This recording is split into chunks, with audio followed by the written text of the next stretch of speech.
కందుకూరు ఘటని కావాలని వైసీపీ కుల రాజకీయం రంగు పులిమిందని జనసేన పార్టీ గుంటూరు జిల్లా అధ్యక్షులు గాది వెంకటేశ్వరరావు ఆరోపించారు. వైసీపీ కాపు పెద్దలు ఉద్దేశపూర్వకంగానే పవన్ కళ్యాణ్ పై విమర్శలు చేశారని మండిపడ్డారు. ఇప్పటికైనా శవ రాజకీయాలు మానుకోకపోతే తగిన మూల్యం చెల్లించుకోవాల్సి వస్తుందని వైసీపీని హెచ్చరించారు. మంగళవారం గుంటూరు జిల్లా జనసేన పార్టీ కార్యాలయంలో ఏర్పాటు చేసిన మీడియా సమావేశంలో గాది వెంకటేశ్వరరావు, చందు సాంబశివరావు మాట్లాడుతూ కందుకూరు ఘటనపై వైసీపీ కాపు నాయకులు అత్యుత్సాహంతో అతిగా స్పందించారని మండిపడ్డారు. నీచ చరిత్ర ఉన్న మీరా పవన్ కళ్యాణ్ గురించి మాట్లాడేదని దుయ్యపట్టారు. టీడీపీ కార్యకర్తల మధ్య వ్యక్తిగతంగా జరిగిన ఒక ఘటనని కాపు కమ్మగా చిత్రీకరించి దీనిపై పవన్ కళ్యాణ్ ను స్పందించాలని కోరటం హాస్యాస్పదంగా ఉందని చెప్పారు. ఈ ఉదంతంలో పవన్ కళ్యాణ్ ని మొదటి ముద్దాయి అని అనటం దారుణమని ఆగ్రహం వ్యక్తం చేశారు. కులం కాపు అయితే పవన్ కళ్యాణ్ కి ఆపాదించడం సరికాదని హితో పలికారు. పవన్ కళ్యాణ్ అందరివాడని గుర్తు చేశారు. ఎవడైతే ఆ చర్యకు పాల్పడ్డాడో వాడిని మనిషి కింద కూడా లెక్కేమో. సభ్య సమాజంలో అంతగా ఈర్ష్యలు ఉంటాయా అనేటటువంటి ఒక సంఘటన. దానికి రాజకీయాలు, కులాలు, మతాలతో సంబంధం లే జరిగినటువంటి సంఘటన అనేది దాన్ని నీచమనాలో లేకపోతే క్రూరత్వం అనాలో దానికి ఏం పేరు పెట్టాలో ఒక అర్థం కానటువంటి సంఘటన. ఆ చనిపోయినటువంటి కుటుంబ సభ్యులకు కానీ ఎవరైతే హాస్పిటల్లో ఉన్నారో దెబ్బలతో జీవోత్సవంలో పడినటువంటి వాళ్ళందరికీ కూడా జనసేన పార్టీ తరపు నుంచి సానుభూతి తెలియజేస్తూ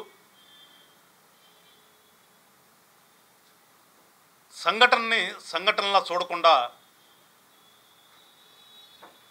రాజకీయం చేద్దాం, రాజకీయానికి వాడుకుందాం. మరీ ముఖ్యంగా గతంలో నుంచి చూస్తున్నాం ఈ రాష్ట్రంలో ఏమి జరిగినా కానీ దాన్ని తీసుకొచ్చి జనసేన పార్టీకి, జనసేన పార్టీ అధినాయకుడైనటువంటి పవన్ కళ్యాణ్ గారికి అంటించాలి అని ప్రయత్నం చేసేటటువంటి ఈ సోకాల్డ్ బ్యాచ్ అందరికీ కూడా జనసేన పార్టీ నుంచి తప్పదలుచుకున్నాం. జనసేన పార్టీ ఈ రాష్ట్రంలో స్థాపించిందే కులాలు, మతాలు ప్రస్తావన లేనటువంటి ఒక రాజకీయం చేద్దామని. మా పార్టీ సిద్ధాంతాల్లో కూడా ఉంటుంది.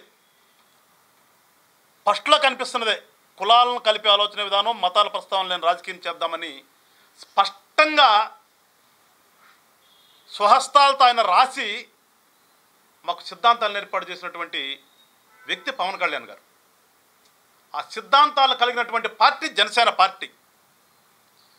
ఇవాళ ఎవరైతే వచ్చి మీడియా కనిపించగానే లేదంటే సోషల్ మీడియా వేదికలుగా కారు కూతురు వస్తున్నారో ఒకసారి వాళ్ళని అసలు మీ పార్టీ సిద్ధాంతం ఏంట్రా అంటే చెప్పగలుగుతారా? అసలు మీకు సిద్ధాంతాలు ఉన్నాయా? మీకు అసలు